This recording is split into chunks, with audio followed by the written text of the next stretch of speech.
از طرف کارمندان شعبه وزارت کارهای داخله در نویه باباجان غفوروف نسبت مرد 35 ساله ساکن نویه مذکور پرونده جنایتی با ماده 244 قسم 2 کودکس جنایتی جمهوری تاجیکستان آغاز کرده شده است.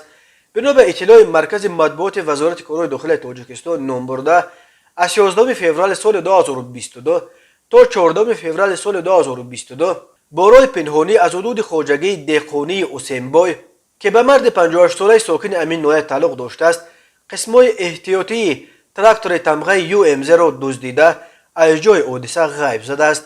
ضرر رسانیده شده 6600 سومانی را تشکیل می‌دهد. اوید به این حالت تفتیشات ادامه دارد.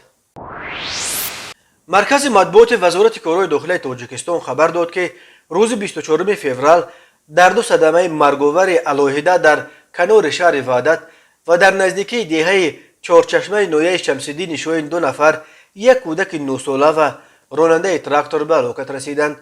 بنا به این منبع 24 فوریه سال 2022 تخمین ساعت 13:00 راننده اتومبیل تمغه اوپل زفیره زیوزاده امیدجان رجبالی سال تولدش 1995 ساکن نویه فیض‌آباد هنگام حرکت در راه ماشینگرد دوشنبه کولاب خوروغ از عهده اداره واسطه نقلیات نبرآمده پیادهگرد نابالغ نیازووا آمینه شمس‌الله‌یونا سال تولدش 2012 ساکن شهر وحدت را پخش نموده است.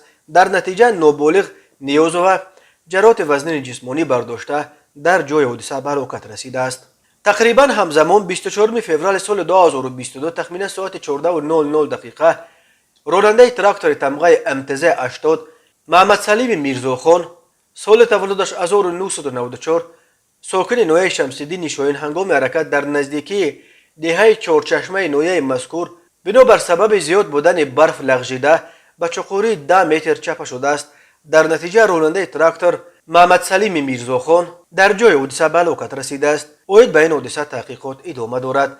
بنا به آمار رسمی وزارت کارهای داخلی تاجیکستان سال 2021 بر اثر 1102 صدمه نقلیاتی در راه‌های این کشور 395 نفر به هلاکت رسیده، 1218 نفر دیگر جراحت جسمانی برداشتند.